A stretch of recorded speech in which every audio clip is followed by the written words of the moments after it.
अब आगे क्या होगा, बड़ा प्रश्न है, क्योंकि लाखों लोगों के जीवन का प्रश्न है। मेहमानों साहब का परिचय करा दे। देवेंद्र प्रमुख हैं, प्रवक्ता भारतीय जनता पार्टी, देवेंद्र जी का स्वागत है। अशोक यादव जी हैं, समाजवादी पार्टी के प्रवक्ता, अशोक जी का बहुत स्वागत है। विजय कुमार बंधु हैं, अध्यक्ष हैं अटेवा के, विजय बंधु जी का बहुत स्वागत है। राधे रमन त्रिपाठी जी हैं, उपाध्यक्ष हैं प्राथमिक शिक्षक संघ, त्रिपाठी जी का बहुत स्वागत। त्रिपाठी जी, आपसे बात शुरू करूंगा, फिर बंधु जी के पास जाऊंगा, फिर भाजपा और सपा राजनीतिक लोगों के पास। क्या मसला है और क्या होना चाहिए शिक्षकों के हिसाब से? सरल भाषा में समझाइए जो सामान्य जन समझ सके कि भाई विषय ये है।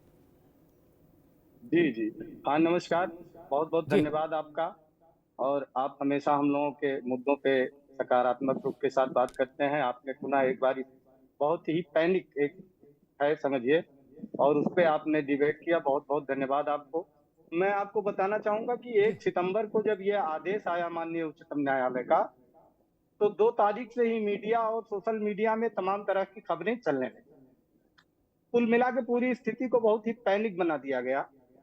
मैं आरटी एक्ट के प्राविधानों को 2 मिनट में आपको बताना चाहूंगा, समय चाहूंगा कि ये जो निःशुल्क और अनिवार्य बाल शिक्षा का अधिकार अधिनियम 2009 पारित किया गया, ये 27 अगस्त 2009 को। इसके नियम 23 के पैरा 1 में ये कहा गया कि कोई व्यक्ति जिसके पास केंद्रीय सरकार द्वारा अधिसूचना द्वारा प्राधिकृत किसी शिक्षा प्राधिकारी द्वारा यथा अविकथित न्यूनतम अर्हताएं हैं शिक्षक के रूप भैया में नियुक्ति के पांडे लिए त्रिपाठी जी, पात्र। सरल भाषा बताओ। ये भाषा केवल अदालत वाले समझ सकते हैं, और शिक्षा के नेता, शिक्षक नेता, अदालत और और शिक्षा सचिव, चौथा इस देश में कोई माइकल आली नहीं समझ सकता। प्राधिकारी द्वारा अधिकृत पदकृत, ये जो ये भाषा है ना, ये नहीं महाराज, सरल भाषा में बताओ। सरल भाषा में बताऊंगा कि जब ये अधिनियम लागू हुआ तो इसमें 23 के 1 में कहा गया कि एक अथॉरिटी जो एनसीटी है वो निर्धारित करेगी कि कौन नियुक्ति के लिए आने वाले समय में शिक्षक के लिए पात्र होगा। और उसके पैरा 2 में यह भी कहा गया कि अगर जो वो योग्यताएं निर्धारित करती है एनसीटी, अगर उस योग्यता के शिक्षक उपलब्ध नहीं है तो उन योग्यताओं में शिथिलता बरत के नियुक्ति की जाएगी, लेकिन उन्हें 5 साल का समय दिया जाएगा कि वो उसके द्वारा निर्धारित योग्यताओं को पूरा कर लें। अब उसके बाद उसके आधार पर एनसीटी ने 25 अगस्त 2010 को एक सरकार का गजट पारित किया जिसमें विभिन्न तरह की योग्यताएं उन्होंने निर्धारित की। उसी में टीईटी जो शिक्षक पात्रता परीक्षा है उसकी संकल्पना की गई। उसके बाद उसी के दूसरे नंबर में यह भी कहा गया कि चौथे नंबर में कि इस अधिसूचना की तिथि से पहले नियुक्त अध्यापक जो हैं वो उनको इस तरह की योग्यता हासिल करने का कोई आवश्यकता नहीं है। ये पैरा 4 में लिखा हुआ है। और उसी के अनुसार 3 सितंबर 2001 या उसके बाद के नियुक्त, इस अधिसूचना के पहले के नियुक्त जो लोग हैं उनको नहीं पार करना है। उसके अलावा उन्होंने 5 नंबर में यह भी कहा कि 2001 के पहले जो नियुक्त हैं उनको भी, मतलब कुल मिला के 27 अगस्त 2010 से पहले जो नियुक्त हैं, स्पष्ट लिखा हुआ है कि उनको इन योग्यताओं को हासिल करने की आवश्यकता नहीं है। ठीक है त्रिपाठी जी, अभी रुकना होगा। मैं विजय बंधु के पास चलूँ, लेकिन त्रिपाठी जी ने इतनी लंबी बात बताई, लेकिन एक बात वो मूल रूप से छोड़ गए। इसके बाद एक परिपत्र और आया, नहीं अब नहीं, दोबारा उसी का सुनना दे, आप पूरा वो पर्चा पड़ गए। जो क्लिष्ट सरकारी भाषा होती है ना विधेयक की, अधो हस्ताक्षर करता, फलाना दिखाना, कौन समझ रहा है? सीधी सरल भाषा में बात करो यार। आप तो बात भी इतनी कठिन करते हो कि लग रहा है कि प्रतिनिधिमंडल है और शिक्षा सचिव से मिलने गया है। हमारे पास आते हैं शिक्षक, जो नौकरी में लग गए वो भी आते हैं, जो नौकरी के लिए लड़ रहे हैं वो भी आते हैं। वो जब ऐसी लंबी चौड़ी संस्कृत निष्ठ भाषा बोलते हैं ना बंधु जी, तो मैं उन्हें रोक देता हूं, भाई मैं नहीं समझ सकता ना, सरल भाषा में 4 लाइन बात बताओ। यादव हस्ताक्षर करता, प्राधिकारी, ये सब नहीं, सरल भाषा में बताओ। बंधु जी समस्या क्या है वो बताइए, क्योंकि जो बात राधा रमन जी ने बताई उसमें एक पक्ष रह गया।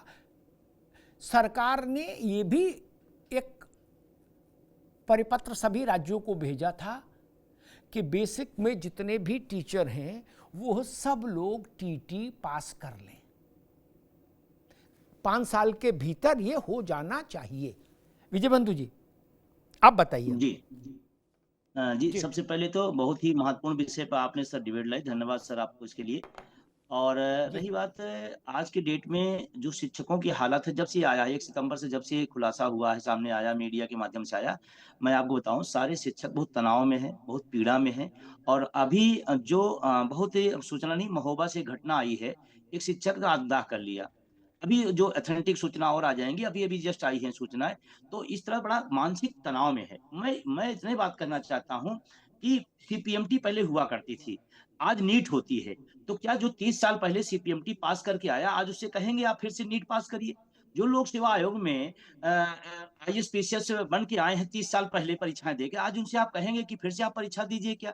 मैं इस बात के लिए बहुत ही विनम्रता पूर्वक मैं सुप्रीम कोर्ट से भी कहना चाहता हूं कि आप कोई भी नियम कानून कोई भी बनाते हैं तो कम से कम जब से बने तब से बात समझ में आती है। लेकिन तो 30 साल, और एक बात बहुत जो पीड़ादायक है, देखिए नौकरी के लिए पढ़ाई करना एक अलग चीज होती है, नौकरी करते हुए पढ़ना ये अव्यवहारिक है, बहुत अव्यवहारिक है। और इसीलिए सबसे ज्यादा टेंशन हो रहा है कि हम अपनी नौकरी करें, हम अपनी परिवार जिम्मेदारियां उठाएं, हम बच्चों को पढ़ाएं कि हम खुद पढ़ें। एक बड़ी व्यवहारिक समस्या आ रही है और इसके लिए बहुत पूरे देश में टेंशन है।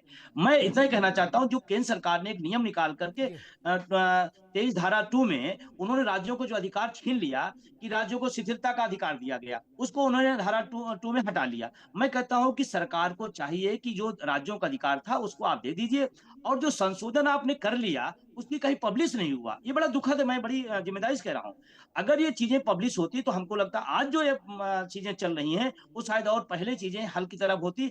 और अगर 1-1, 2-2 लाख, 4-4 लाख शिक्षक अगर किसी शिक्षा व्यवस्था में हटते हैं, विजय जी एक मिनट रुकिए, अरे एक मिनट रुकिए।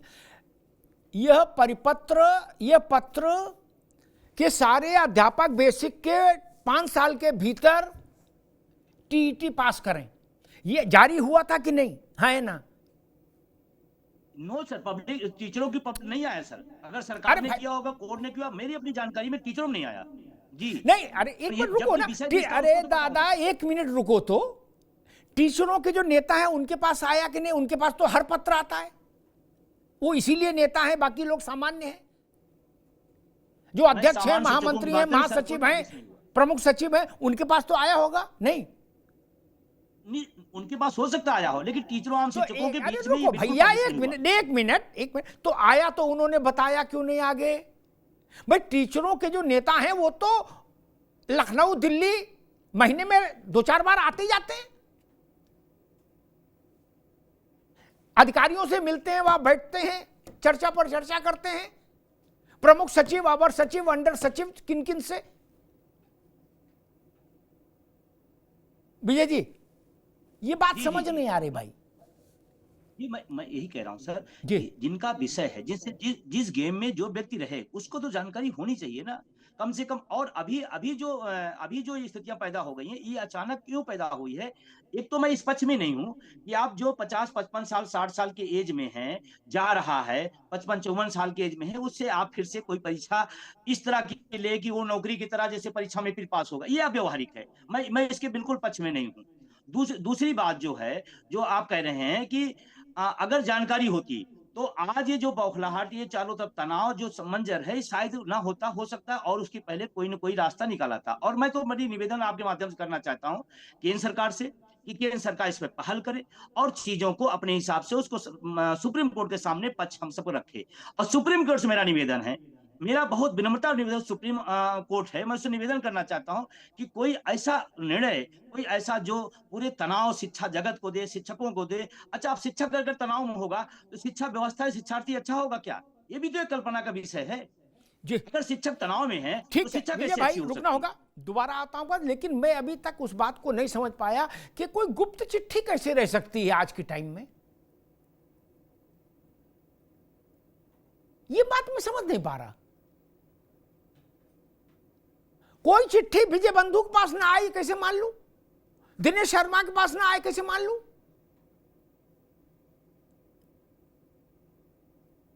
आप लोग तो दिन भर चिट्ठियों में ही रहते हो, ये विषय है। और अगर ऐसी चिट्ठी आई तो उसका फिर उस पर कोई पहल क्यों नहीं हुई? अशोक यादव जी, एक बड़ी समस्या खड़ी हो गई है और केवल उत्तर प्रदेश का, उत्तराखंड का विषय नहीं, पूरे देश का विषय है, लाखों लाख अध्यापकों का विषय है। मैं सरल भाषा में इसको रखूं, बाकी ये लोग तो जटिल बना देते हैं नेता लोग। मूल बात यह है कि 25 अगस्त 2010 कट ऑफ डेट है। इसके बाद जो भी मास्टर बनेगा प्राइमरी स्कूल में उसको टीटी करनी पड़ेगी, अच्छी लगे तो, खराब लगे तो। उसके बिना नो एंट्री। ठीक, कोई सरकार रहे, कोई स्कूल रहे। सुप्रीम कोर्ट ने कह दिया कि नहीं, जो 25 अगस्त 2010 से पहले के भी हैं उनको भी करवाओ। 2 साल के भीतर टीटी पास करके का सर्टिफिकेट दिखाओ, नहीं तो इनको सेवानिवृत्ति दो, बाहर करो। स्थिति यहां पर आकर फंस गई है। अशोक जी।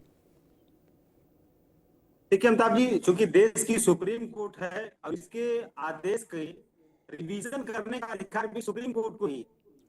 मुझे लगता है कि जो मुझे जानकारी है, पूरे देश में कोई ऐसी अदालत नहीं है जिसको खुद अपने आदेश का रिवीजन करने का अधिकार प्राप्त हो सुप्रीम कोर्ट के अलावा। तो सुप्रीम कोर्ट को इस अधिकार, अपने जो आदेश को रिवाइज या रिवीजन करने का भी पावर है। और इसमें 2 चीजें हैं जिससे हमारे जो अध्यापक हैं उनको राहत मिल सकती है। पहली चीज की, तो सरकार रिवीजन पिटीशन दाखिल करे सुप्रीम कोर्ट के सामने, सारे तथ्यों से अवगत कराते हुए, सारे टीचरों की समस्याओं को अवगत कराते हुए माननीय सुप्रीम कोर्ट को, जैसा कि राधा मोहन जी ने कहा या विजय बंधु जी ने कहा, अपनी अपनी समस्याएं बताई। ये सारी समस्याओं को एक साथ सरकार किसी बढ़िया वकील से, जो उनके सॉलिसिटर जनरल हैं, एसीजी हैं, उनके माध्यम से सरकार को चाहिए कि सुप्रीम कोर्ट में अपीयर हो सरकार और इस सारी समस्याओं को बताए कि क्या जो टीचरों की नियुक्तियां हुई थी तत्कालीन समय में, क्या वो अर्हताओं को पूरा नहीं किए थे? अगर वो अर्हताओं को पूरा किए थे तो नई अर्हता उनके ऊपर दोबारा थोपना कहां तक न्याय संगत है? और अगर इसी तरह अर्हताएं अगर थोपी जाएंगी नए तरीके से, तो सरकार के पास तो बहुत सारे विभाग हैं, उन विभागों का नंबर अगर आ जाएगा, जैसा कि विजय भाई कह रहे थे भी, तब तो बड़ा मुश्किल हो जाएगा। नए जो आज के 30 साल पहले जो अधिकारी नियुक्त हुआ है, आज उस अर्हता को पूरा करने के लिए कर दिया जाए, क्या हालत होगी? तो ये सारी चीजें व्यवहारिक रूप से बड़ा कठिन है। और सरकार के पास, मैंने कहा, 2 रास्ते, या तो सुप्रीम कोर्ट में रिवीजन पिटीशन फाइल करे, या तो सरकार जो पूर्ववर्ती कानून है उसमें कोई परिवर्तन लाए। ये सारी चीजें हैं, तो सरकार के पाले में गेंद है। और मुझे लगता है कि सरकार को इस पे यथा संभव और यथाशीघ्र प्रयास करना चाहिए। क्योंकि देखिए, मैं इसको पॉलिटिकल मामला नहीं बनाना चाहता हूँ। मैं ये कहना चाह रहा था कि इसके पहले भी कुछ ऐसी याचिकाएं सुप्रीम कोर्ट में लंबित हैं जिसपे सरकार आंख और कान दोनों बंद करके बैठी है, जिसमें से 69,000 शिक्षक भर्ती वाला मामला है। अमिताभ जी, ये मैं उसको दूसरे वे में मत लीजिएगा, ये मैं सिर्फ सरकार को ये बता रहा हूँ कि सरकार कितना लेजी है या कितना, मतलब क्या चाहती है सरकार। अब 12 महीने के लगभग हो गया, 69,000 शिक्षक भर्ती में सरकार अभी कोर्ट के सामने प्रस्तुत नहीं कर पाई अपने आप को। अब इससे ज्यादा लापरवाही कहें या दुर्भावना कहें, अब जो भी कह सकते हैं आप, तो सरकार को चाहिए कि इस बात को लेकर के जो हमारे शिक्षकों की मूलभूत समस्याएं हैं, इन शिक्षकों की समस्याओं को लेकर के सरकार के पास जो भी कानूनी विकल्प हैं, उन कानूनी विकल्पों का अनुपालन करते हुए इनको यथाशीघ्र राहत दिलाने का काम करे। और सरकार के हाथ में है मामला।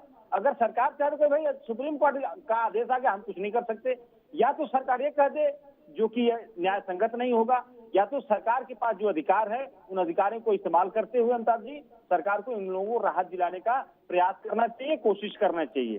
क्योंकि ये बहुत ही अन्याय हो जाएगा ऐसे टीचरों के साथ, जो ऐसा नहीं कि गलत तरीके से, अगर कोई गलत तरीके से आया होता और अगर वो ट्रैप में फंसता कोई नियम के, तब तो बाहर होता तो ठीक है, लेकिन वो सही तरीके से सारी अर्हताएं, अपने दौर की सारी अर्हताओं को पूरा करते हुए आया है, और अब अगर उसको बाहर किया जाएगा, मुझे लगता है कि ये बहुत ही अन्यायपूर्ण तरीका होगा और समाज भी इसको नहीं स्वीकार करेगा कि ये गलत चीज है। तो इसमें सरकार को आगे बढ़ करके कदम उठाना चाहिए अमिताभ जी। देवेंद्र प्रमुख जी, बात ये निकल कर आई कि अब गेंद केंद्र सरकार के पाले में है। केंद्र सरकार ने सुप्रीम कोर्ट का दरवाजा नहीं खटखटाया तो इस सुप्रीम कोर्ट के इस आदेश को जमीन पर उतरने से कोई रोक नहीं सकता। परिस्थितियां चाहे कितनी भी दुखद हो जाएं, लेकिन सुप्रीम कोर्ट का आदेश है तो जमीन पर तो उतरेगा। यह सरकार सुप्रीम कोर्ट की कुंडी खटखटाए। अभी तक पूरे देश भर में धरना प्रदर्शन के अभियानों की घोषणा हो रही है, अध्यापकों में उत्तेजना है। एक दुखद खबर की ओर विजय जी इशारा कर रहे हैं कि महोबा में या कहीं बुंदेलखंड में किसी ने आत्मदाह करने की कोशिश की है, अध्यापक ने। वो परिस्थितियां वैसे हो रही विद्रूप, लेकिन अभी तक ये बात सामने नहीं आई कि केंद्र सरकार इस फैसले, सुप्रीम कोर्ट के इस फैसले पर अगला कदम क्या उठाने जा रही है। उठाएगी, नहीं उठाएगी, उठाएगी तो क्या उठाएगी। कम से कम एक सांत्वना का वक्तव्य तो आना चाहिए था अध्यापकों के लिए। देवेंद्र जी। अमिताभ सर, जिस तरह से विश्लेषण हो रहा है डिबेट का, एक एक चीज क्लियर आई है, तथ्य के साथ निकल जी। या तो पक्ष हो विपक्ष हो, उसने अपनी बात रख दी, अशोक जी ने भी लिख दी। सरकार को तो कहीं इंगित करने का कोई मौका है ही नहीं। सरकार ने तो अभी शुरुआत भी नहीं की। लेकिन ये बड़ा क्वेश्चन है कि सरकार इसमें क्या कदम उठाएगी।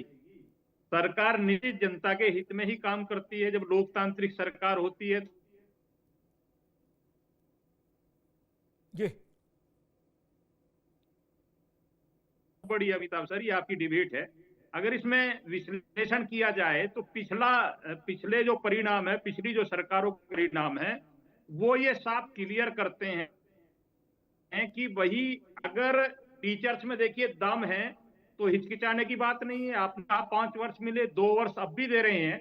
अगर दम है तो टेट कराइए, सी टेट कराइए, जून से कहें वो क्लियर कराइए। उन टीचरों को कोई दिक्कत नहीं है। दिक्कत अमिताभ सर एक आएगी कि निश्चित कुछ प्राइमरी स्कूल के टीचर्स आपने देखे हैं वीडियोज के माध्यम से या कहीं भी आप सोशल मीडिया के माध्यम से कि उपराष्ट्रपति और देश के प्रधानमंत्री का नाम टीचर नहीं जानता, बच्चे को ABCD नहीं पढ़ा सकता। तो ये कौन सी गुणवत्ता है, ये कौन सी बात है कि आप जो है, आपने जो भर्ती की 76 वर्षों तक जो आप करते रहे वही भारतीय जनता पार्टी करे।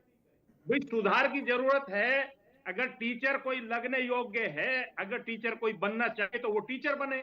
PCS अगर कोई क्लियर करता है तो वो जाए, UPSC कोई क्लियर करता है तो वो जाए।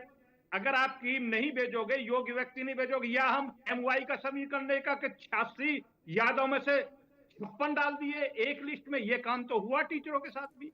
ये भर्ती तो घर बैठकर इंटर पास हो, हाई स्कूल हो, घर से मार्कशीट बनना, घर से टीचर भर्ती कर देना, और उस तरीके का ये परिणाम आ रहा है। आज सुप्रीम कोर्ट में रिट किसने डाली है? वो भी तो देश के लोग हैं जिनके बच्चे जो हैं, जिनका भविष्य खराब हो रहा है। प्राइमरी स्तर की स्थिति है जी, इस हालत में पहुंचाया। आज हम तो प्रयासरत हैं, हम टीचरों के खिलाफ नहीं है सर। मैं डंगी चोट पर बोल रहा हूं। जितना हो सकता है सरकार प्रयास भी करेगी, जितना कर सकती है सरकार रहेगी भी टीचरों के साथ। लेकिन कम से कम एक बार अपने गिरबा में झांकने की जरूरत है कि एक गलती को जो है, आप गलती के साथ खड़े हुए हैं, उसमें टीचर्स भी हो सकते हैं भाई, या इस तरह की नौकरी पाने वाले लोग, मैं उनको भी कहता हूं अगर योग्यता के कोई चीज आपने पाई है तो आप।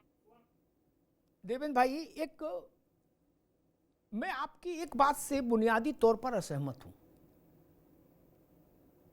सरकार किसी की रही हो, प्रधानमंत्री मुख्यमंत्री कोई रहा हो, एक भी अध्यापक जबरिया तो स्कूल में नौकरी करने नहीं चला गया, ना लाठी के बल पर उसका तनख्वाह बनने लगी।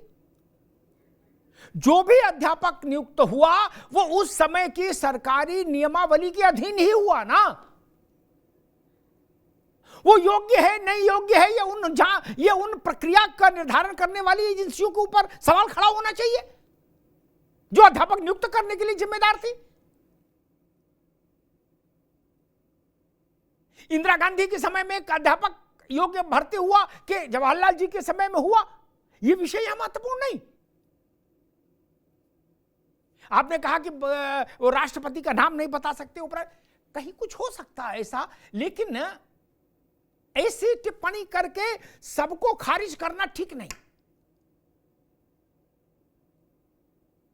इस देश के तमाम महान लोग इन्हीं प्राइमरी स्कूलों से पढ़कर आए और देश और दुनिया में रोशनी कर रहे हैं। इन्हीं स्कूलों से आए मित्र। क्या हम ये सोच सकते हैं कि अध्यापक योग्य नहीं है और फिर भी इस देश में व्यवस्था चल रही है? नहीं ना, अध्यापक ही पढ़ा रहा है, डीएम तो नहीं पढ़ा रहा स्कूल में, ना कप्तान पढ़ा रहे। अध्यापक की भूमिका है समाज में, उसको स्वीकार करना चाहिए। ये जब हम कह देते हैं कि ये लोग योग्य नहीं है, तो इनकी गलती नहीं मानता मैं गलती मानता हूं इनकी नियुक्ति करने वालों की। और यहां विषय ये था देवेंद्र जी कि अब चिकित्सा की पढ़ाई के लिए एक केंद्रीकृत परीक्षा है, प्रवेश परीक्षा। इंजीनियरिंग की पढ़ाई के लिए एक केंद्रीकृत प्रवेश परीक्षा है भारत में। वकील बनने के लिए एक केंद्रीकृत परीक्षा है भारत में, समझ रहे ना आप? पीएचडी करने के लिए एक केंद्रीकृत परीक्षा है। जब ये केंद्रीकृत सेंट्रलाइज एग्जाम्स नहीं होते थे, डॉक्टरी, इंजीनियरिंग, लॉ, पीएचडी, इनमें, तो जो लोग भर्ती हो गए उनको गंगा में डाल दें या वो दोबारा इम्तिहान देंगे? डॉक्टर नरेश त्रेहान जब डॉक्टरी पढ़ के आए होंगे तो नीट तो थी नहीं। पुरुषोत्तम लाल जब डॉक्टरी पढ़कर आए, डॉक्टर सेठ जब डॉक्टरी पढ़कर आए, तब तो ये था नहीं नीट। तो उनको सबको जेल भेज दे या कहें कि दोबारा से अपना कागज पेन लेके हाजिर हो और पहले नीट में जाओ, डॉक्टरी छोड़ो नीट करो? नहीं ना। देश के तमाम इंजीनियरिंग विभागों में जो लोग इस वक्त उन विभागों का संचालन कर रहे हैं, सर्वोच्च पदों पर हैं, वो भी इंजीनियरिंग की एक राष्ट्रीय परीक्षा से नहीं गुजरे। तब क्या करें उनका? इस देश में लाखों वकील हैं, लाखों, जिनको क्लेट से कोई लेने देना नहीं रहा। एटा में, इटावा में, फरुखाबाद में, सब जगह। और देश के सुप्रीम कोर्ट के चीफ जस्टिस का भी क्लेट से लेना देना नहीं रहा होगा, यह भी तय है। किसी भी हाई कोर्ट के किसी भी जज ने क्लेट से पास होकर एलएलबी तो की नहीं, एलएलएम। लेकिन अब यह नियम हो गया कि भाई नहीं, क्लेट से होगा मामला, ठीक है। तो पुराने में आप कैसे नियम बदल रहे हो? सारी लड़ाई इसी बात की है। राधा रमन जी, यही है ना विषय? जी बिल्कुल, मैं यही कह रहा था कि जो प्राविधान दिया गया है उस नियमावली में, वह कहीं भी उसके पूर्व के शिक्षकों के लिए लागू नहीं है। यहाँ तक कहा गया है कि अगर उसके पूर्व किसी ने भर्ती का विज्ञापन जारी कर दिया था तो उसके लिए भी टीटी अनिवार्य नहीं होगा। ये जो वास्तव में 23(2) है, वो इस बात को बताता है कि अगर आपके पास उस डिग्रीधारी वाले कैंडिडेट नहीं हैं तो उन योग्यताओं में आप शिथिलता बरत के उनकी भर्ती कर लीजिए और आने वाले 5 सालों में उनको उस योग्यता को निश्चित रूप से धारण करा दीजिए।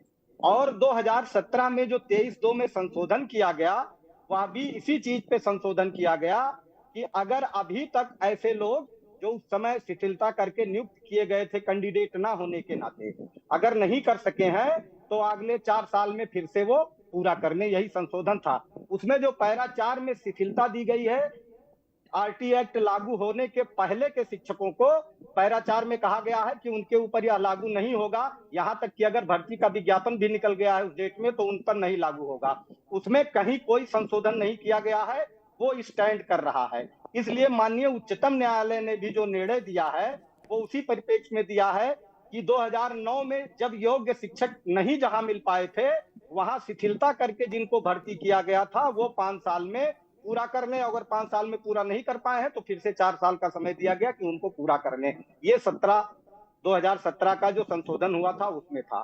तो कुल मिला के 2000 उस जो अधिसूचना ये जारी हुआ है आरटी एक्ट, इसके पहले टीटी की अनिवार्यता स्पष्ट रूप से हर जगह, ये चिल्ला चिल्ला के सारे अधिनियम कह रहे हैं, जितने भी हुए हैं गजट जारी हुए हैं, सब ये कह रहे हैं कि उसके पहले टीईटी लागू नहीं है, किसी को ना तो पदोन्नति में ना भर्ती, ये पूरी बात है उसमें। अभी हमारे माननीय देवेंद्र प्रमुख जी जो कह रहे थे, ये बहुत ही मतलब एक तरह से चुभने वाली बात कह देते हैं। मैं आपको धरातल की बात बता दूं, हम लोग विद्यालयों में रहते हैं और उस गरीब जनता के बीच में रहते हैं। हमारे विद्यालयों में वो बच्चे आते हैं जिनके घरों का भोजन किसी तरह से चलता है, वो शिक्षा पर 1 रुपया नहीं खर्च कर सकते, और ऐसी गरीब जनता को शिक्षित करने का काम हम शिक्षक करते हैं।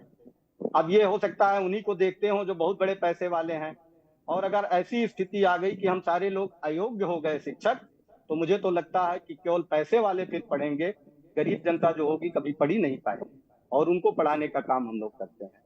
तो ये इस तरह की बातों से मुझे भाई आपत्ति है आपकी कि शिक्षक अयोग्य हैं, प्रधानमंत्री का नाम नहीं जानते।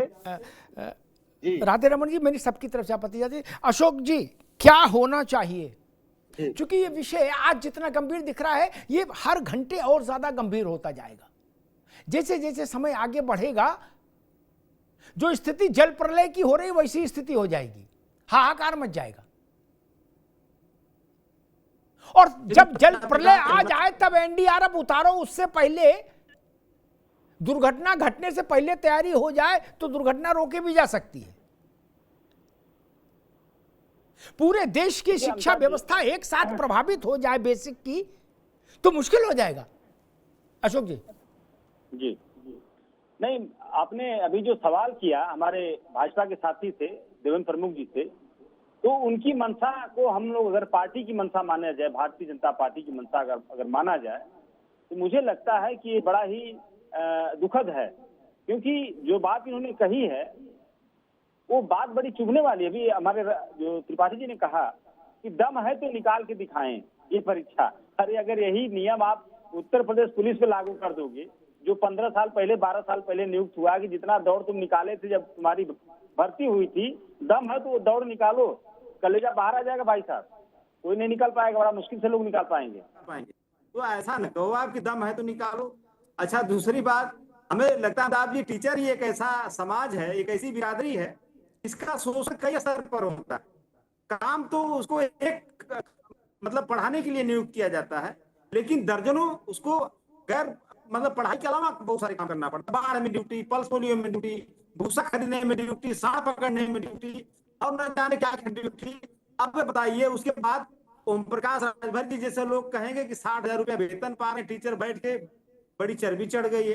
तो ये आप ही बताइए कि इतना ताना सुनता है टीचर, इतना काम करता है टीचर, उसके बाद ये बात है सरकार के रिप्रेजेंटेटिव यहाँ बैठे करें कि टीचर को नाम नहीं पता, हो सकता है कोई 1000 में होगा कोई, अगर इस तरह का कोई अगर है तो अलग बात है, लेकिन पूरी बिरादरी को कहोगे कि सब लोग ऐसे ही हैं, तो ये ठीक नहीं।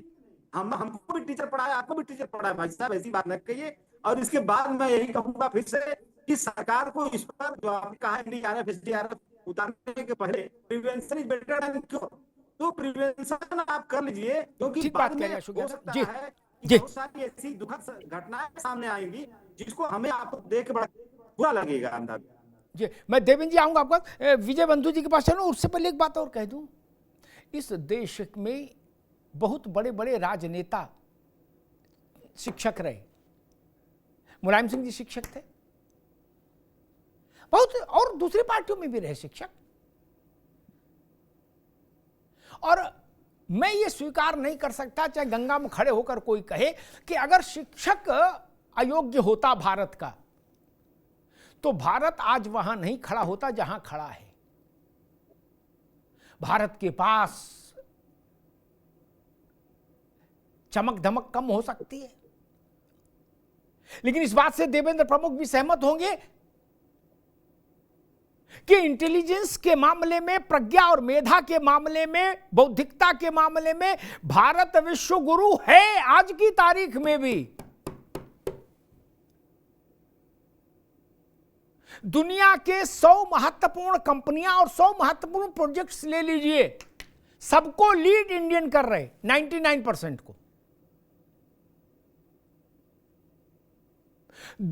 पश्चिमी देशों में सर्वाधिक प्रतिष्ठित डॉक्टर्स ले लीजिए भारत मूल के। पश्चिमी देशों में कारोबारी ले लीजिए, राजस्थान के मारवाड़ी, दक्षिण के रेड्डी, चेट्टियार और गुजरात के पटेल। तो किसी ने तो पढ़ाया ना। भारत अगर वहां पर खड़ा है, ये प्राइवेट एजुकेशन का जोर और इसका जो जय घोष है, ये तो अभी कुछ वर्षों का ही है, कुछ दशकों का मान लीजिए। अन्यथा तो पूरा भारत वहीं से पढ़कर आया, टाट पट्टी वाले स्कूल से। उसी में चरण सिंह पढ़े, उसी में मुरारजी पढ़े, उसी में वाजपेयी जी पढ़े, उसी में मुलायम सिंह पढ़े, उसी में कल्याण सिंह पढ़े, उसी में मायावती पढ़ी, उसी में काशीराम पढ़े, टाट पट्टी की स्कूल में। तब तो कोई कॉन्वेंट था ही नहीं। और उन्हीं टीचरों ने पढ़ाया जिनको हम आज ये कह रहे हैं कि किसी लायक नहीं। कलाम साहब कहां पढ़े थे? टाट पट्टी वाले स्कूल में। कोई बंधु, कोई त्रिपाठी जैसे अध्यापक उनको पढ़ाए होंगे, लेकिन कलाम तो पैदा किया ना। ये बड़ी बात है, इसको ध्यान। विजय कुमार बंधु जी, क्या होना चाहिए सॉल्यूशन? जी बिल्कुल सही कहा आपने। भाजपा के प्रवक्ता को तो ये बताना चाहिए कि हमारी सरकार ने ये प्रयास कर रहा है, ये प्रयास आगे बढ़ गया है, ये हम कदम करने उठाने जा रहे हैं। इसको बताने के बजाय पूरे शिक्षक समाज को भी अयोग्यता की श्रेणी मिला दी। और अगर मैं देवेंद्र भाजपा प्रवक्ता से पूछ लूं, तमाम सारे MP, MLA और MLC हैं, वो MLA का फुल फॉर्म नहीं बता सकते, तो क्या करें? आप उनको बाहर कर देंगे क्या? या करके दिखाइए आप, अगर क्षमता हो तो। MP, MLA का फुल फॉर्म नहीं बता सकते और मीडिया में भी आया है। तो आपसे मेरा निवेदन है, और आपको भी किसी शिक्षक ने पढ़ाया तो आप बोलने लायक हुए, यहाँ पर आप बैठे हैं, इस बात को। अभी शिक्षक दिवस था, माननीय मुख्यमंत्री जी आए, सम्मानित किए और उन्होंने कहा कि उत्तरोत्तर शिक्षा हमारी आगे बढ़ रही है, हमारे प्राइमरी का सेक्टर मजबूत हो रहा है, हमारे तमाम सारी शिक्षा व्यवस्था में आमूलचूल परिवर्तन आ रहा है। ये कौन कर रहा है? ये वही शिक्षक कर रहे हैं जो भागे भागे पहुंच के स्कूल पहुंचते हैं और पढ़ाते हैं। उसी का तो यशगान मुख्यमंत्री जी ने किया, और आज मुख्यमंत्री जी के यशगान को आप पीछे छोड़ दे रहे हैं। आपको इतना भी नहीं समझ में आ रहा है कि उन्हीं शिक्षकों के दम पर आज शिक्षा व्यवस्था उत्तरा बढ़ रही है। रिपोर्ट कार्ड सरकार की है, हम तो रिपोर्ट कार्ड नहीं जारी कर रहे हैं। दूसरी बात, मैं माननीय सरकार से मैं निवेदन करना चाहता हूं कि इस पर पिटीशन दायर करें, और उसका एक उदाहरण मैं साथ देना चाहता हूं। निर्वाचन आयोग की नियुक्ति में कौन कौन रहेगा? ये सुप्रीम कोर्ट ने कहा कि उसमें नेता सदन, नेता प्रतिपक्ष और सुप्रीम कोर्ट का मुख्य न्यायाधीश रहेगा। ये सुप्रीम कोर्ट का आदेश था। सरकार तत्काल संसद में आई और संसद में नियम बनाई कि नहीं, उसमें सुप्रीम कोर्ट का जज नहीं रहेगा। तो आपने किया ना, आपकी बात आई तो आपने फट से गए और आपने कानून बना दिया और फट से आपने नियुक्ति कर ली। हम भी पढ़े लिखे लोग हैं, हाँ, या कोई अनपढ़ नहीं है, हम भी तमाम चीजों को देखते हैं। तो जब निर्वाचन आयोग की नियुक्ति प्रक्रिया में सुप्रीम कोर्ट के आदेश को सरकार जाकर तुरंत संसद में चीजों को कर सकती है, तो लाखों लोगों के जीवन यात्रा से जुड़ी हुई चीजों को आप क्यों ढिलाई हैं? आपको तो ये बताना चाहिए हमारी सरकार ये करने जा रही है। हमें खुशी होती है आपको सुन करके कि सरकार आपके साथ खड़ी है, सरकार हर उपाय करेगी और आप निश्चिंत रहिए। ये आपकी तरफ से आश्वासन होना चाहिए। दुर्भाग्य आपकी दम हो तो ये शब्द थोड़ा सा पीड़ादायक है, ये बहुत पीड़ादायक है। मैं इसको बिल्कुल इस पर सहमत हूं और आपको इस बात को वापस लेना चाहिए। आज यूनिवर्सिटी हो, प्राइमरी का टीचर हो, माध्यमिक का टीचर हो, पढ़ा रहा तभी तो आप खड़े हो रहे हैं। डॉक्टर कहां से निकल रहे हैं? इंजीनियर कहां से निकल रहे हैं? कौन पढ़ा रहा है उनको? वही लोग पढ़ा रहे हैं। और आप इस तरह की भाषा इस तरह बोलते हैं। तो निर्वाचन आयोग की नियुक्ति की प्रक्रिया को जैसे सुप्रीम कोर्ट ने बोला वैसे सरकार तुरंत आ गई और आपने निर्णय बदल दी। हम निवेदन करना चाहते हैं, अभी भी निवेदन करना चाहते हैं कि सरकार इस पर अपना पक्ष मजबूती से रखे। मुझे उम्मीद है कि सुप्रीम कोर्ट इस बात को समझेगी और निश्चित रूप से राहत देगी। ये हमको विश्वास है और सरकार को करना चाहिए। 25 अगस्त 2010 के बाद से देवेंद्र भाई, देश में जहां भी प्राइमरी स्कूल में मास्टर भर्ती हुआ वो टीईटी करके ही भर्ती हुआ, पास करके। इसका मतलब टीईटी पास करने की क्षमता है उनके पास, तब ना पास कर रहे हैं और भर्तियां चल रही हैं हर राज्य में। 2010 के अगस्त के बाद से जब ये एक्ट लागू हो गया भारत भर में, निःशुल्क और अनिवार्य बाल शिक्षा अधिनियम, उसके बाद तो एक सिंगल भर्ती, अगर मैं गलत हूं तो विजय बंधु मुझे दुरुस्त करिए, एक भी शिक्षक भर्ती बिना टीटी के नहीं हुई। तो वो सब वही रामलाल श्यामलाल पास कर रहे हैं ना टीटी। ऐसा भी नहीं कि टीटी कोई ऐसी कठिन प्रमेय है जिसको कोई पास नहीं कर सकता, नहीं ना, पास कर ही नहीं, हमारे नौजवान भर्ती हो ही नहीं। सारा विषय है पूर्व में जो लोग अलग अलग न्यूनतम अर्हताओं के आधार पर भर्ती हो गए, उनके सेवा काल में न्यूनतम अर्हता का मानक क्यों बदला जाए। न्यूनतम अर्हता केवल इंट्रेंस पर लागू होती है। देवेंद्र भाई मेरी विषय को समझिएगा, जिस वक्त जो सरकार ने नियम बनाया उसी से विजय बंधु भर्ती हुए होंगे, उसी से राधे रमन। सरकार नियम बना देती, काली कमीज पहन के इम्तिहान दो, ये काली पहन के देते। जो नियम बनाया होगा उसी से आए होंगे। तो अब सेवा काल के दौरान विद इन द ये सर्विस फिर एबीसीडी क्यों पढ़ाई जा रही है कि अब आप। और एक विषय मुझे कई अध्यापकों ने कहा, ये व्यवहारिक बात है देवेंद्र भाई, मान लीजिए कि सबसे पहले तो मैं एक मिनट बाबू, एक मिनट फिर बोलिए। एक बुनियादी बात समझ लीजिए और सरकार को भी समझाइए। एक अध्यापक है, किसी एक विषय को पढ़ा रहा है, 30 साल पढ़ा रहा है, उस विषय में पारंगत हो गया, लेकिन टीटी में तो तमाम पर्चे होंगे ना, उनमें उसकी पारंगत, उसकी सिद्धार्थता कैसे आएगी? क्या जो अध्यापक विषय पढ़ा रहा है पिछले 25 साल से, क्या उसी का इम्तिहान होगा? नहीं ना। विजय बंधु जी, टीटी में तो तमाम पर्चे होंगे, तमाम विषय आएंगे, तमाम सवाल आएंगे। देवेंद्र जी, हम उससे कैसे उम्मीद कर सकते हैं कि वो फिर सारे विषयों का ज्ञाता बने जो आज के दौर के विषय हैं? देवेंद्र जी। सर सबसे पहले मेरी आवाज मिल रही है आपको? जी बिल्कुल बिल्कुल बिल्कुल। मेरी आवाज पहले आपको डिस्टर्बेंस जो था उसकी वजह से पूरी बात आपको मिल नहीं पाई। अमिताभ सर, मैंने लास्ट में ये सब कहा था, बहुत डंके की चोट पर कहा था कि सरकार टीचरों के साथ है, सरकार की जिम्मेदारी है, सरकार पूरा काम करेगी। लेकिन उससे पहले मेरी आवाज ब्रेक होकर कुछ आवाजें आपके पास गई हैं, और मैं विजय जी को और त्रिपाठी जी को दोनों को प्रणाम भी करता हूं और गुरु भी मानता हूं। गुरु ग्रह गए पढ़न रघुराई, अल्पकाल विद्या सा भाई।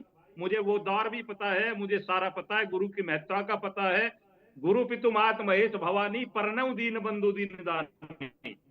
हमारी सरकार कभी गुरुओं के खिलाफ ना थी ना होगी। मैंने सिर्फ अशोक जी की बात को इंगित किया था कि एक दौर इस देश में ऐसा आया था, किसी ने डिग्री नहीं देखी, किसी ने कोई योग्यता नहीं देखी, रिश्तेदारी देखी, यारी देखी और कलम चला दी। मैंने पीसीएस को लेकर, यूपीएससी को लेकर क्वेश्चन उठाए थे कि एक ही बिरादरी के 86 टोटल में से 56 आदमी भर्ती हो जाते हैं।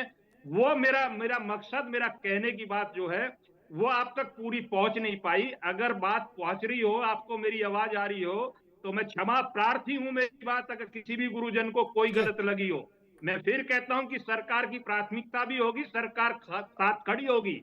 और ये इन्हीं लोगों की चाल होती है, विपक्ष के लोगों की चाल होती है, सरकार की रिट नहीं है। माननीय सुप्रीम कोर्ट में जो रिट जाएगी या कोई चीज आएगी, उसकी जवाबदेही जो बनेगी, वो पूरे भारत का मामला। आज उत्तर प्रदेश पर भी चर्चा नहीं हो रही और बड़े टीवी पर हो रही है। अमिताभ सर जैसे जो एंकर हैं, मैं उनको एंकर के साथ विश्लेषण मानता हूं और बहुत बुद्धिजीवी इंडिया के टॉप 10 में से एक व्यक्ति हैं। मैं बिल्कुल बोलता हूं, सोच समझकर बात करनी पड़ेगी। आपके चैनल पर जब आता हूं सर, बहुत सोच समझकर आता हूं। हफ्ते में एक ही डिबेट होती है, हालांकि मेरी 3 डिबेट डेली की हैं, पर फिर भी जो है मुझे मर्यादा का भी पता है और मुझे आपके ज्ञान का भी पता है। मैं अपनी लाइन से भटकने की कोशिश भी नहीं करता। अगर मेरी बात अदरवाइज ली गई हो या बात उसकी है तो उसके लिए मैं सॉरी बोलता हूं और फिर आपको दोहराता हूं कि सरकार तो खड़ी है। वो मेरा व्यक्तिगत मामला था, मैं अब भी कह रहा हूं, वो कोई भी व्यक्ति हो सकता है जो एक प्राइमरी की क्लास में खड़ा होकर वो भर्ती कैसे हुई है, क्यों हुई है, वो व्यक्तिगत बात है, उस पर भी मैं अब इंगित नहीं कर रहा। मैं ये कह रहा हूं टीचर्स के बिगड़ नहीं, योग्यता जो है वो इतनी बड़ी है। और आपने भारत की सारी चीज बता दी है। विश्व गुरु अगर है तो शिक्षा की वजह से ही तो है। शिक्षा से बड़ी कोई ताकत या शिक्षा से बड़ी कोई शक्ति थोड़ी है। अगर ईश्वर का दिया हुआ सबसे बड़ा धन किसी के पास है तो उसकी बुद्धि है, उसके बाद कोई धन माना जाता है मेरी नजर में। ठीक बात तो देवेंद्र मेरा जी। कोई अशोक जी, मकसद जल्दी से आप अपमानित कुछ करने कहना का चाह नहीं रहे है थे किसी टीचर। जी। देखिए भाजपा के साथी ने डैमेज कंट्रोल करने के लिए जो कुछ बोला, पहले तो जो बोला वो अपनी मन की बात बोली, जैसे मोदी जी रेडियो बोलते हैं। दूसरी बात उन्होंने डैमेज कंट्रोल सोचे कि उल्टा लग गया तो उन्होंने डैमेज कंट्रोल किया, ठीक है, अप्रिशिएट कर रहा हूँ। तीसरी बात उन्होंने कहा कि पीसीएस भर्ती में हमारी सरकार के दौरान में यादव नहीं हूँ, मुझ पर कोई दबाव नहीं सुन था। लीजिए, सुन लीजिए। मैंने अरे, 2 छपाई भी पढ़ी है योगी जी, उसके साथ और सत्यता के साथ बात की है। मुझे आप पूरी तरह से नहीं सर, जानते, ठीक है, मैं ठीक खाली राजनेता जी, भी नहीं अशोक हूँ, जी, आप मैं कहो। विश्वास रखता जी। हूँ, सुन गुरु लीजिए, को सुन भी लीजिए, जानता हूँ, सुन धर्म लीजिए। को भी जानता हूँ, अरे सुन लीजिए भैया, सभ्यता सुन को भी लीजिए जानता देवेंद्र हूँ। जी, सुनिए। और जब कई बार जवाब देवेंद्र नहीं जी, की सुनिए होती बात तो सुनिए। जवाब देना लड़ता हूँ, अरे, योद्धा की तरह लड़ता भी हूँ। ज्यादा ऐसे गद्दारों की तरह नहीं, ज्यादा मैंने आपको बोलने इंगित से- किया था, आपकी सरकार को इंगित किया था, अब भी कर रहा हूँ। आप ज्यादा लोगों की बोलने भर्तियों की से- वजह से दोनों को दिखाइए, आज देवेंद्र कोई जी चीज को हो और रही है, अशोक जी माननीय को। सुप्रीम कोर्ट या अन्य कोर्ट को किसी को जाना पड़ रहा है अशोक जी, तो सिंगल और सिंगल आप लोगों की ये वो करनी थी, जिसका परिणाम आज अच्छे लोगों को भी जो है घेर रहा है। ये वीडियोज बनने का काम, ये प्राइमरी स्कूलों में गिरगिट जाकर जो देखे हैं, राजनीति गिरगिट। होती है, सब आप लोगों के बीच के देवेंद्र देन है। प्रमुख जी, गिरगिट मैंने देखे आपको कहा हैं। था कि आपने आज बख्शा नहीं अपनी टीवी सरकारों में। आज आपने अमिताभ शिक्षा को लेकर अग्निहोत्री के नहीं, शो पर हम लोग किसी भी गिरगिट विभाग में देख रहे चले हैं। जाइए। अमिताभ आप राजनीति में अग्निहोत्री भी जी के आपने शो पर जातिवाद टीवी फैलाया, 9 पर परिवारवाद हम लोग फैलाया, एक लाइव शिक्षा गिरगिट में देख भी रहे हैं, आपने लाइव वही काम गिरगिट, किया है। कैमेलियन भर्तियों में बोलते हैं अंग्रेजी ज्यादातर में। दिक्कतें आई हैं हम आपकी लोग तरफ से। एक लाइव मुझे गिरगिट कोई देख रहे हैं, आप कोई गिरगिट दिक्कत नहीं है। लाइव एकदम, मैं मतलब किसी डर की लाइव वजह से बात परफॉर्मेंस नहीं की। गिरगिट का हो रहा है मैं तो अमिताभ जी के शो अगर कोई पर। गलत चीज ये होती है तो अपने मुझे आप में वापसी करने में इतिहास कोई में दिक्कत नहीं है। लिखा सही जाएगा भी कह रहा हूँ। कि एक इंसान के रूप में गिरगिट जो है, जो इतना तेजी से अपना आवर अरे बदल नहीं लिया, नहीं तो भैया, लाइव ये गिरगिट लोग हम लोग तुम्हारे देख पास लिए। होता है, तुम्हारे यहाँ बदला जाता है। हम लोग लाइव गिरगिट एक दिन देखे हिंदू इस बन चैनल जाते में। हैं, दूसरे दिन और मुसलमान सुन लीजिए, बन मेरी जाते बात हो हो। जाने ये दीजिए, आपके यहाँ होता है, हमारे यहाँ नहीं हमारी होता। बात हो जाने हम तो डंके की चोट अरे पर सुन तिलक लीजिए, वाले सुन लोग लीजिए। हैं। सुन हम तो लीजिए, सबकी बात देवेंद्र जी करते हैं, सुनिए, सबका विकास सुनिए। करते हैं। हम पीडीए की अरे बात नहीं करते, हम देवेंद्र अंत्योदय की देवेंद्र चौथी जी, पंक्ति में खड़े व्यक्ति की बात करते अरे हैं। हम लोग देख जिसमें लिए, हिंदू, अब मुसलमान, नहीं दिखाई सिख, दे रहे, ईसाई, देख लिए ब्राह्मण, ठाकुर गिरगिट सब हम लोग आता देख है। लिए, अब मत दिखाइए। आप किसी की वी भी हैव बात कर ऑलरेडी लीजिए, सीन गिरगिट, कोई दिक्कत वी नहीं हैव है। ऑलरेडी सीन गिरगिट। मुझे अब आप अब दोबारा मत दिखाइए। करने की जरूरत नहीं है। अरे गिरगिट देख लिए भैया, साथ कितना दो गिरगिट गुरु बैठे दिखाओगे? हैं, उसकी वजह देख से, लिए, आप सबकी वजह से, देख लिए और कितना डैमेज अंदर कंट्रोल की बात है तो मैं पिगमेंटेशन कर पावर सकता आपके था, पास है। आपकी वजह से नहीं। ठीक है, आप सामने आपसे समझ ज्यादा गए, क्षमता रखता हूं। समझ गए, आप नहीं घेर पाओगे मुझे। समझ गए। अमिताभ जी, इन्होंने कहा हमारे सरकार की बात, देखिए ज्यादा बोलने से चीजें सही नहीं हो जाती। इन्होंने हमारे सरकार की एग्जाम्पल दिया, मैं चुनौती के साथ कह रहा हूँ, योगी जी ने भी यही बात बोली थी विधानसभा में।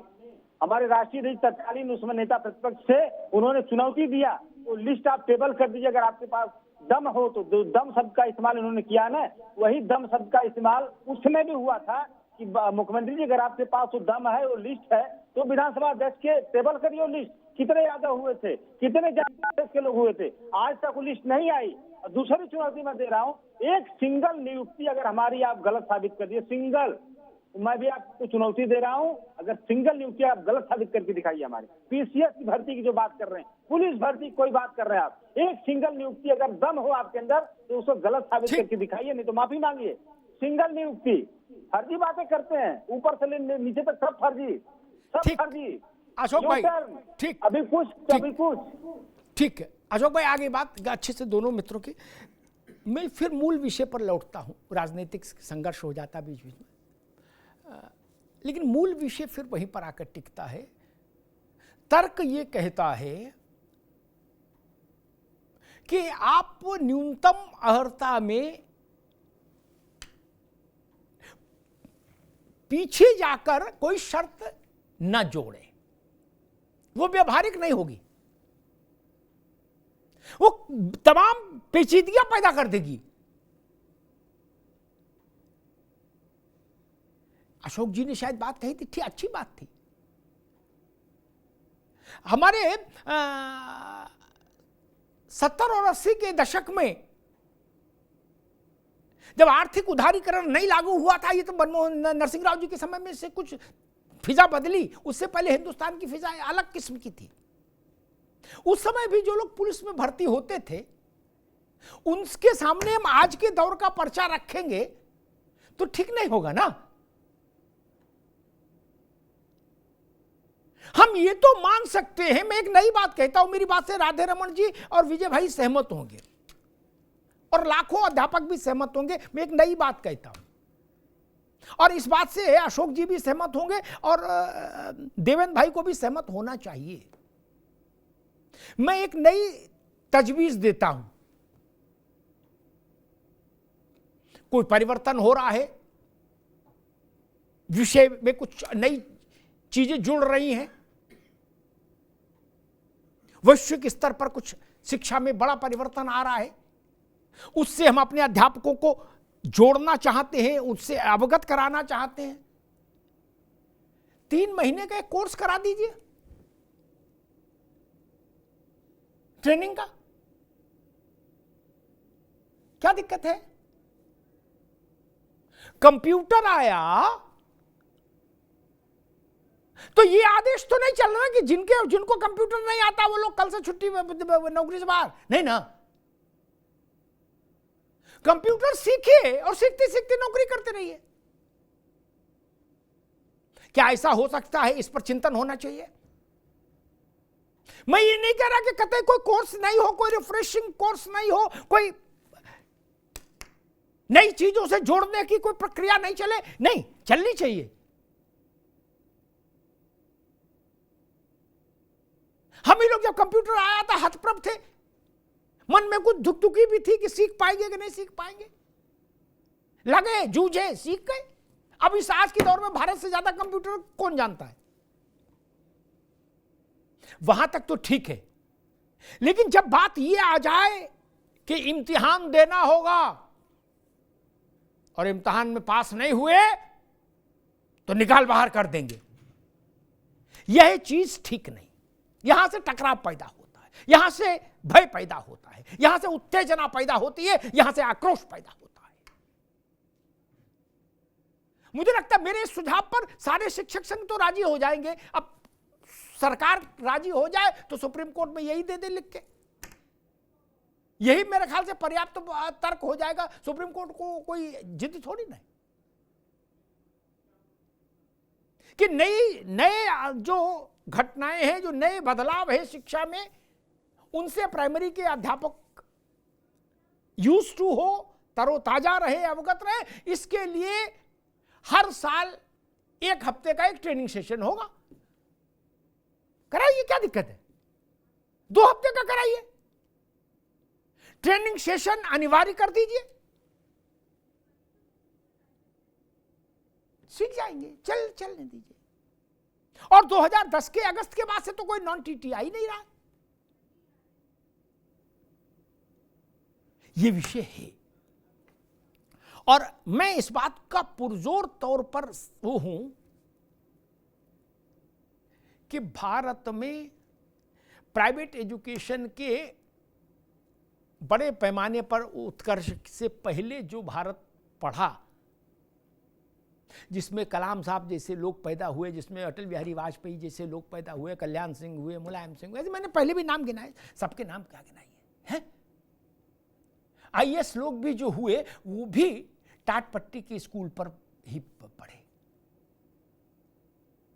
मैं फर्रुखाबाद में जिस स्कूल में आरंभिक तौर पर जाता था तो अपना बैठने की व्यवस्था लेके जाता था, एक छोटी सी वो दरी और बस्ता, वही ना पढ़ा। ये चमकने स्कूल तो अभी आए हैं, लेकिन भारत आज भी उन्हीं स्कूलों में पढ़ रहा है और पढ़ के आगे बढ़ रहा है। इसलिए वहां के पढ़ाने वालों में कुछ तो क्षमता होगी, अन्यथा खाली दीवारें तो बच्चों को नहीं पढ़ा सकते। क्या किसी दीवार और किसी बिल्डिंग में ये क्षमता है कि वो अब्दुल कलाम पैदा कर दे? नहीं ना, ये अध्यापक करेगा और अध्यापक ने करके दिखाया। इसलिए उस सम्मान के साथ हमको खड़ा होना चाहिए। हर घर में एक अध्यापक था, एक दौर था, गांव भर अध्यापक का कर्तव्य होता था। माता पिता एडमिशन कराने जाते थे, क्या कहते थे? मास्टर साहब, लड़का आपको सौंप दिया, बिटिया आपको सौंप दी, चाहे जैसे हो, जिस विधि से हो, इसे लायक बना दो।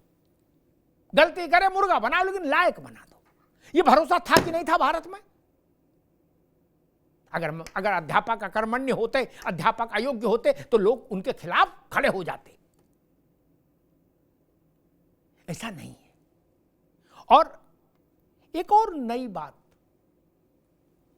जिसकी चर्चा आरंभ में हुई, बाद में भी दोहराना जरूरी है। आप कठिन से कठिन प्रतियोगिता लागू कर दीजिए, लेकिन कट ऑफ डेट के बाद वो लागू हो। उससे पहले जो पार उतर गए उनको शहर से पकड़ के मत लाइए, बोले ना अब नदी पार करके दिखाओ। नाव वाली बात कैंसिल हो गई, अब नदी तैर के जो दिखाएगा उसे वो आगे जाएगा। ये ठीक नहीं ना। क्या सरकार के नियमों का उल्लंघन करके कोई मास्टर बना? नहीं, उत्तर है नहीं। ना यूपी में, ना तमिलनाडु में, ना केरल में, ना कश्मीर में। तो वो क्यों सजा भुगते?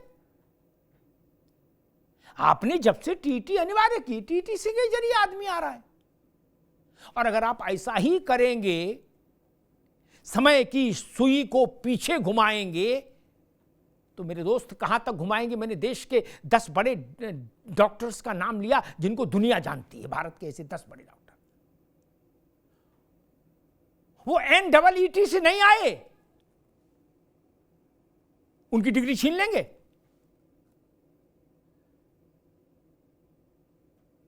वकील क्लेट से नहीं आए, इंजीनियर्स इंजीनियरिंग की राष्ट्रीय प्रवेश परीक्षा से होकर नहीं आए। तब ये राष्ट्रीय स्तर की प्रवेश परीक्षाएं क्या बहुत पुरानी है? नहीं ना।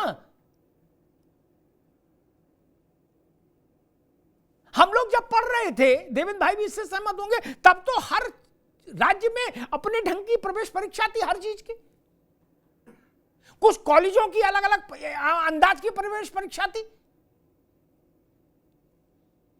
सब था ना। ये यूनिफॉर्मिटी तो अभी का मामला है, तो इसका स्वागत एक परीक्षा से देश में नहीं, अच्छी बात है। लेकिन ये नागपाश पुरानों को बांधने के लिए इस्तेमाल मत करिए। आप और कठिन परीक्षा करिए।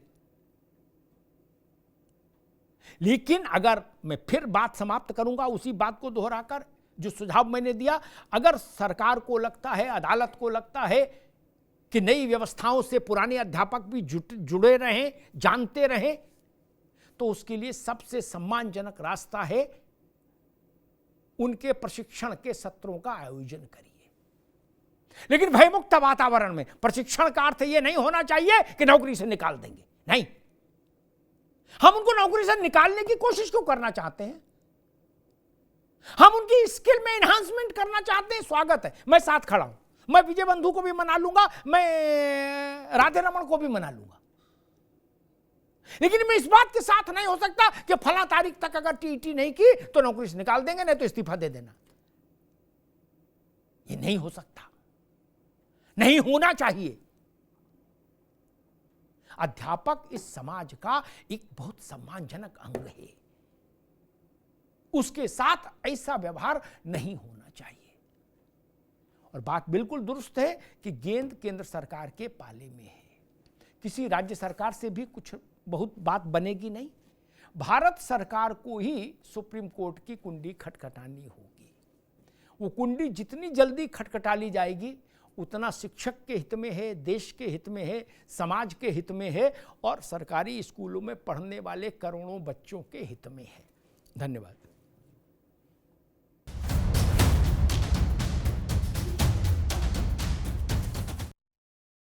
अब उत्तर चाहिए ब्रॉट टू यू बाय आरपीओर का हल्दी मसाला, मिर्च धनिया करे कमाल, सबका राजा आरपीओर मसाला। मेरे पास है आरपीओर पाव भाजी का मसाला, आरपीओर पाव भाजी मसाला, पाव भाजी को टेस्टी बना डाला, सबका राजा आरपीओर मसाला। अरे श्रीमती जी, कुछ तो सस्ता लो, बचत करो। नहीं श्रीमान जी, सब बढ़िया लो, रहने दीजिए। इसमें क्या खास बात है? थोड़े में ज्यादा स्वाद, यही तो है इसकी खास बात। वाओ मामा, क्या स्वाद है। अरे मेरे राजा, सबका राजा आरपीओर मसाला।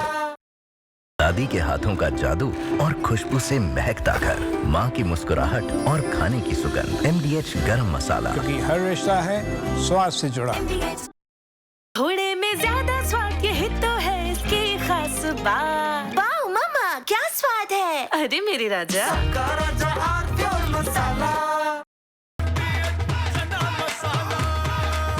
अब छोलिया हो या लोबिया, सफेद चने या काले चने, सब कुछ मजेदार बने।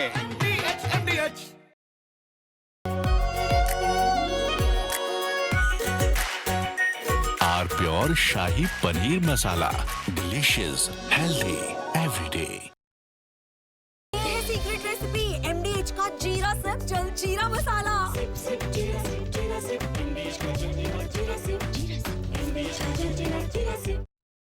कुछ तो सस्ता लो, सब बढ़िया लो। इसमें क्या खास बात है? थोड़े में ज्यादा स्वाद, यही तो है इसकी खास बात। मसाला